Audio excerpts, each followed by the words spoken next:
क्या आपका मन हमेशा दुखी रहता है? क्या आपको भी चिंतापन और बेचैनी ने जकड़ लिया है? क्या आप समस्याओं से जूझते जूझते जिंदगी से परेशान हो गए हैं? तो ये वीडियो आपके लिए है। अपने मन में हमेशा दुख रखना किसी इंसान के लिए काफी खराब स्थिति पैदा कर देता है। ये वो समय होता है जब आप अपने आसपास की चीजों की अच्छाई भी देखना बंद कर देते हैं। वो अपने आसपास की चीजों से जुड़ाव महसूस नहीं करते हैं और ये मानसिक स्वास्थ्य पर असर डालता है। अगर इस समस्या से आप भी जूझ रहे हैं तो आपको पता होगा कि ये आपकी जिंदगी पर कितना असर डालती है। ये यकीनन एक ऐसी समस्या है जिससे दुनिया भर के कई लोग जूझ रहे हैं। इंसान दूसरों से तो काफी लड़ ले, लेकिन वो अपने आप से लड़ाई में परेशान हो जाता है। आपने कई लोगों को कहते सुना होगा कि खुशी तो दिमाग से आती है।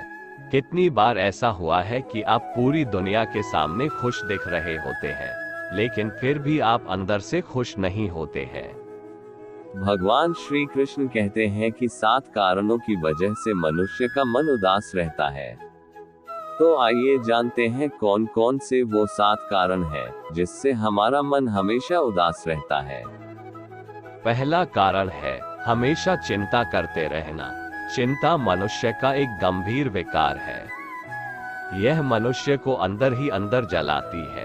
ये किसी समस्या का समाधान नहीं है। एक सामान्य व्यक्ति अपने जीवन भर विभिन्न प्रकार की चिंताओं से युक्त रहता है। एक कहावत है कि चिंता चिता के समान है। चिंताग्रस्त व्यक्ति के लिए समस्याओं से लड़ना कठिन ही नहीं बल्कि असंभव हो जाता है। चिंता से व्यक्ति इतना तनावग्रस्त हो जाता है कि उसकी बुद्धि और विवेक दोनों नष्ट हो जाते हैं। इसमें घिरा व्यक्ति विभिन्न प्रकार के मनोविकारों और रोगों से घिरने लगता है। भगवान श्री कृष्ण कहते हैं, जीवन को सकारात्मक गति देने के लिए मनुष्य को चिंता न करके चिंतन करना चाहिए। चिंता से जहां मन अशांत रहता है, वहीं चिंतन से मन में एकाग्रता, शांति, उत्साह और प्रेम का भाव उत्पन्न होता है। चिंतन जीवन को प्रकाश की ओर ले जाता है। चिंतनशील व्यक्ति के लिए कोई न कोई सुगम मार्ग अवश्य मिल जाता है। वास्तव में चिंता ही चिंतन को जन्म देती है। जब व्यक्ति किसी समस्या से ग्रस्त होता है तभी वह उस समस्या के बारे में चिंतन करता है और चिंतन से समस्या का समाधान निकालता है। प्रत्येक मनुष्य के लिए यह स्वाभाविक है कि वह चिंता, डर, लोभ, क्रोध, भय, प्रेम, घृणा, करुणा आदि मानवीय प्रवृत्तियों से युक्त रहता है। मनुष्य को चाहिए कि वह इन स्वाभाविक प्रवृत्तियों से बिना घबराए इनका सामना करे और आगे बढ़े। भगवान श्री कृष्ण ने भविष्य की चिंता व्यर्थ बताई है। उन्होंने वर्तमान में जीने को सर्वोचित बताया है। भगवान श्री कृष्ण ने गीता में चिंता न करने की बात कही है। वह कहते हैं कि क्यों व्यर्थ की चिंता करते हो? तुम क्या लेकर आए थे जो खो गया है? कर्म पर तुम्हारा अधिकार है, फल पर नहीं। अतः हमें चिंता से उबरने के लिए उस चिंता के विषय में चिंतन करना चाहिए। चिंतन ही चिंता समाधान की कुंजी है। चिंतन के पश्चात जो कार्य किया जाता है उसकी सफलता में संदेह नहीं रहता है। दूसरा कारण है पछतावा होना। मनुष्य अपने जीवन में बहुत सारी गलतियां करता है। जब हमारे किसी एक्शन का दुष्परिणाम होता है तो हमें ग्लानि या पछतावा होता है।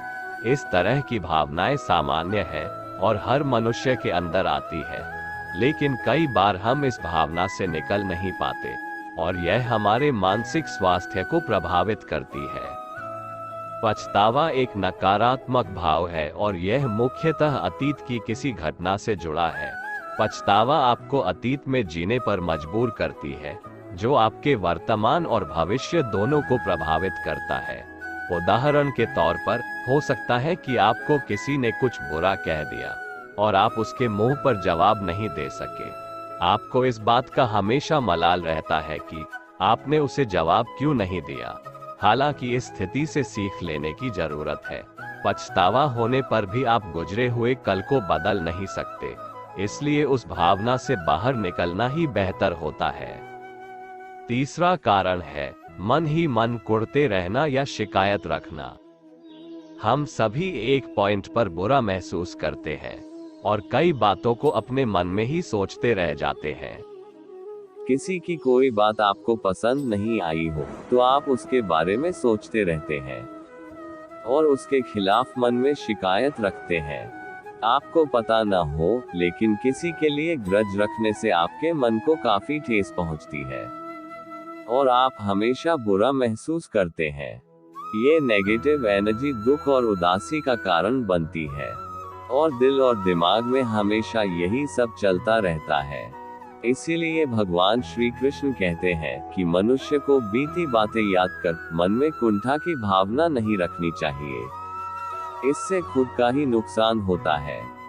चौथा कारण है खुद को दुखी या विपत्तिग्रस्त बताना।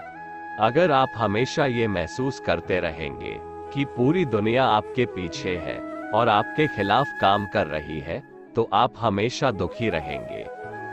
आप अपनी किस्मत को दोष देते रहेंगे तो हमेशा दुखी रहेंगे। आपको अगर ये लगता है कि आपके साथ तो कभी कुछ अच्छा हो ही नहीं सकता है, तो भी आप हमेशा दुखी रहेंगे।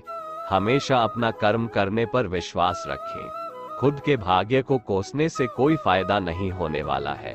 भगवान श्री कृष्ण कहते हैं, मनुष्य अपने भाग्य का निर्माण स्वयं करता है। मैं ना तो किसी का भाग्य बनाता हूँ और ना ही किसी के कर्मों का फल देता हूँ। इसीलिए खुद को दुखी साबित करने से अच्छा है कि कर्म पर भरोसा रखें। पांचवा कारण है हमेशा जिद्दी बने रहना। हम हमेशा अगर यही सोचते रहेंगे कि जो हमने सोच लिया है वही सही है, तो ये गलत होगा। आपको अपनी जिंदगी के सभी पलों को ठीक से एंजॉय करने के लिए अपने आप को थोड़ी ढील देनी होगी।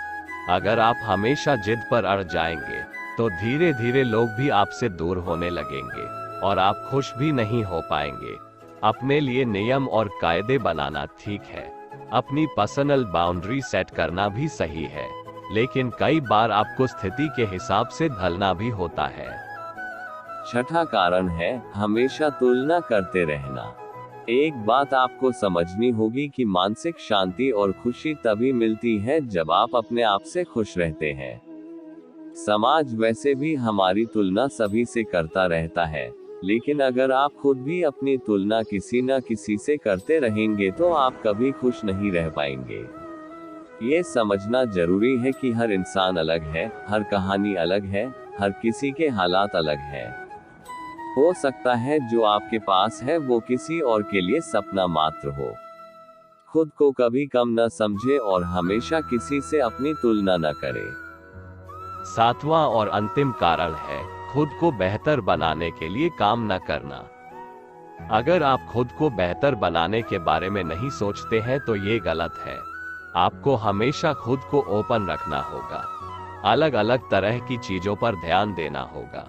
आप में कोई कमी नहीं है ये भावना तो हमेशा रखनी चाहिए, लेकिन इसका मतलब ये नहीं है कि आप ये सोचने लगे कि आप परफेक्ट हैं। हमेशा खुद को बेहतर बनाने के लिए काम करें। आप बेहतर बनेंगे तभी आप दूसरों को बेहतर बनाने के बारे में सोच पाएंगे। ये सारी चीजें हमारे साथ लगभग रोजाना होती हैं और हम इसके बारे में किसी को बता नहीं पाते हैं। हम खुद भी ये नहीं समझ पाते हैं कि हम किस वजह से दुखी हैं, लेकिन छोटी छोटी चीजें ही आपको दुखी करती हैं। धीरे धीरे खुद में बदलाव लाने की कोशिश करें, यही आपके लिए सच्ची जीत होगी। दोस्तों, आज के लिए बस इतना ही। अगर आपको हमारा ये वीडियो पसंद आया तो कमेंट में जय श्री राधे कृष्ण लिखें और ऐसे ही प्रेरणादायक वीडियो देखने के लिए हमारे चैनल को सब्सक्राइब कर लें। जय श्री राधे कृष्ण।